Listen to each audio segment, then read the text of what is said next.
Hard work is hard.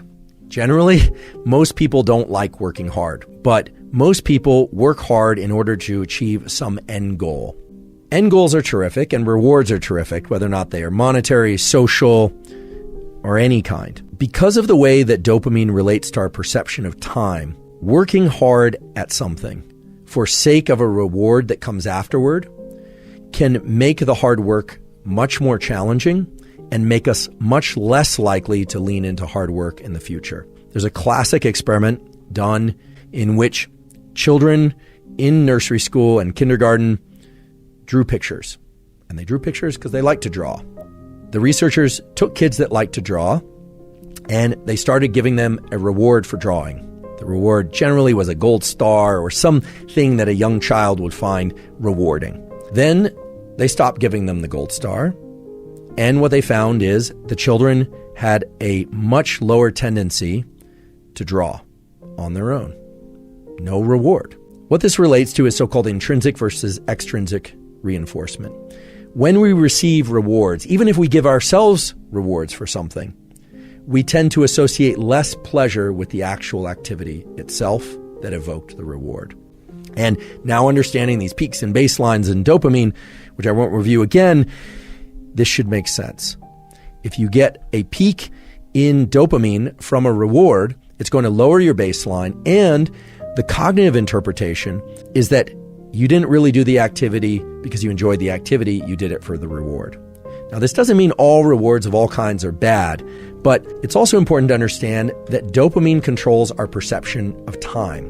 When and how much dopamine we experience is the way that we carve up what we call our experience of time. When we engage in an activity, let's say school or hard work of any kind or exercise, because of the reward we are going to give ourselves or receive at the end, the trophy, the sundae, the meal, whatever it happens to be, we actually are extending the time bin over which we are analyzing or perceiving that experience.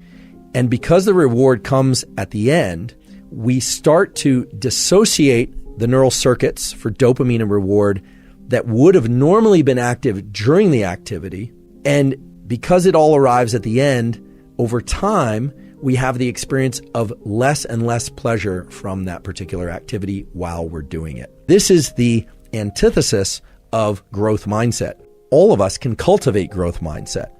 The neural mechanism of cultivating growth mindset involves learning to access the rewards from effort and doing.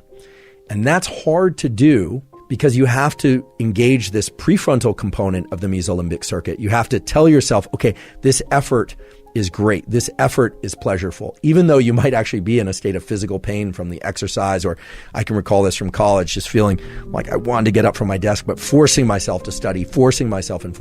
What you find over time is that you can start to associate a dopamine release. You can evoke dopamine release from the friction and the challenge that you happen to be in. You completely eliminate the ability to generate those circuits and the rewarding process of being able to reward friction while in effort if you are focused only on the goal that comes at the end, because of the way that dopamine marks time. So if you say, oh, I'm going to do this very hard thing and I'm going to push for that end goal that comes later, not only do you enjoy the process of what you're doing less, you actually make it more painful while you're engaging in it.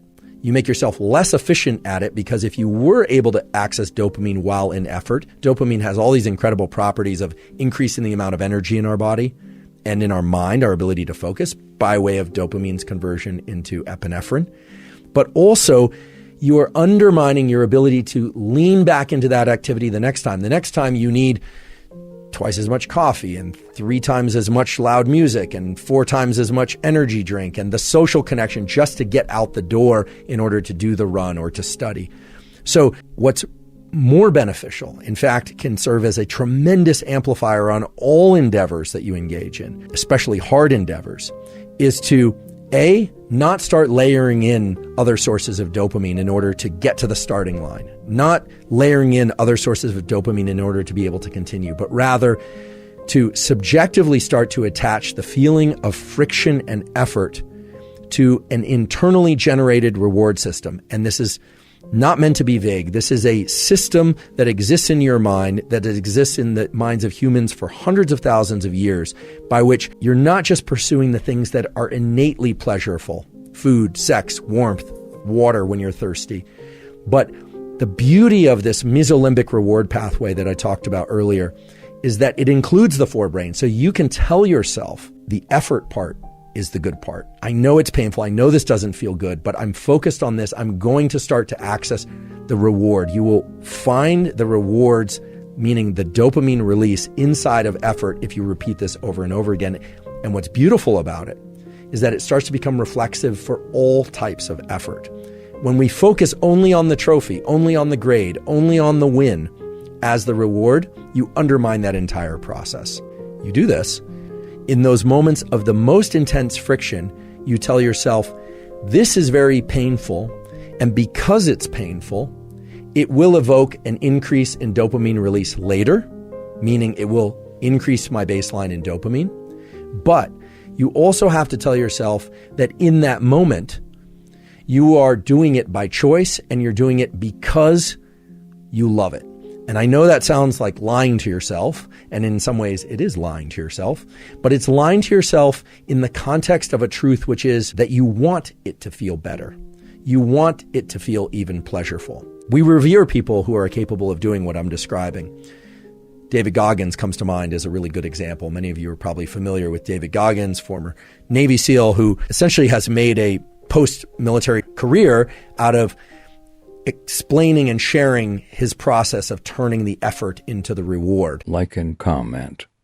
Don't forget to subscribe.